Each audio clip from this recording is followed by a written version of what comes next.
বন্ধুরা, সুজি দিয়ে যে এত সুন্দর একটা সরু চাকলি পিঠা হয় ভাবাই। বন্ধুরা, প্রতিদিনের মতো আজ আমি চলে এসেছি। আজ একটা পিঠা রেসিপি নিয়ে এসেছি। আজ তৈরি করবো সরু চাকলি।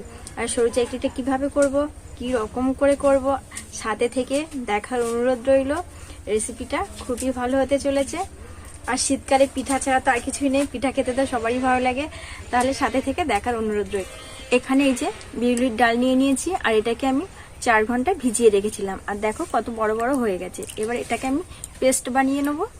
আর তার সাথে নেব আমি আর চালের গুঁড়ি দিয়ে করবো না, করব সুজি দিয়ে।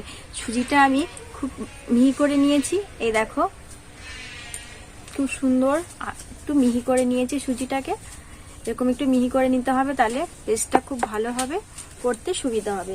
তাহলে আমি ডালটাকে বেটে নিয়ে চলে আসছি। বন্ধুরা, এখানে পেস্টটাকে করে নিয়ে চলে এসেছি। আর এই দেখো পেস্টটাকে এরকম ভাবে করেছি। বন্ধুরা, এখানে আমি সুজিটা ঢেলে নিয়েছি। এবার আমি ডাল বাটাটা দিয়ে দেব।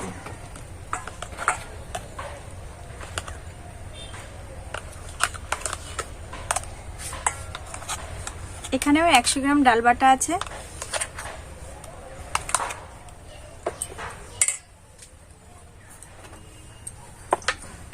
এবার আমি পরিমাণ মতন একটু লবণ দিয়ে দেব।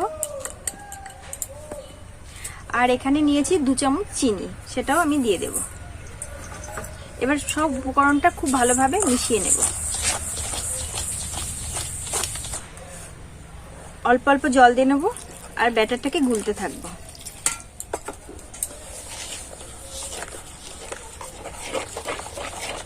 ভালো করে মিশিয়ে নেব। আর এখানে একটু আমি 2 চামচ ময়দা দিয়ে দেব। 1 চামচ, 2 চামচ, এটা দিয়েও খুব ভালো করে মিশিয়ে নেব।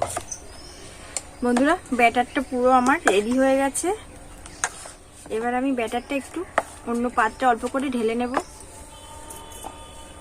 বাটিতে একটু ঢেলে নেব ব্যাটারটা।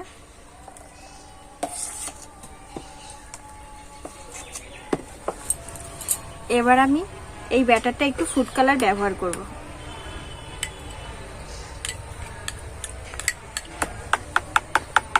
খুব ভালো করে মিশিয়ে নেব। বন্ধুরা, কালারটা খুব ভালো করে আমি মিশিয়ে নিয়েছি। এবার একটা বোতল নিয়ে নিয়েছি। আর দেখো বোতলটা ফুটো আছে। এবার আমি বোতলে ঢেলে নেব।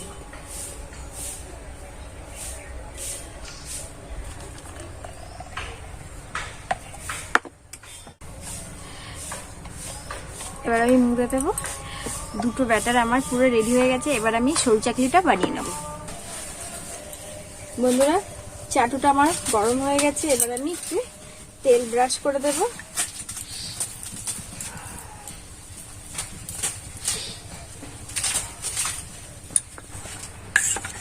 বন্ধুরা, ব্যাটারের ঘনত্বটা কিন্তু এরকম পাতলা রাখতে হবে। সুজি দিয়ে তো, এর জন্য একটু পাতলা করে রাখতে হবে। এবার আমি 1 চামচ দিয়ে দেবো। এবার একটু ডিজাইন করে দেবো।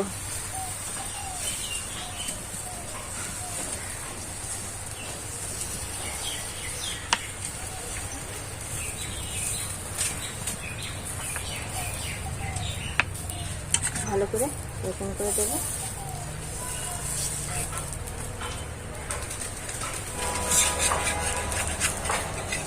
এই দেখো উল্টে দেব, উল্টে নেব। পুরো আমার একটা রেডি হয়ে গেছে। দেখো সরু চাকলি রেডি হয়ে গেছে। এবার আমি আরো একটা এইভাবে করে বানিয়ে নেব।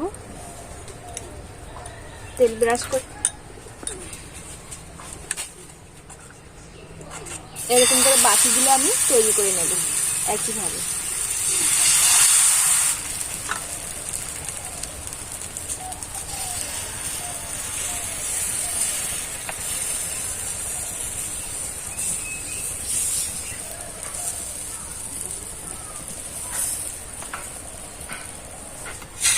আরো একটা হয়ে গেছে।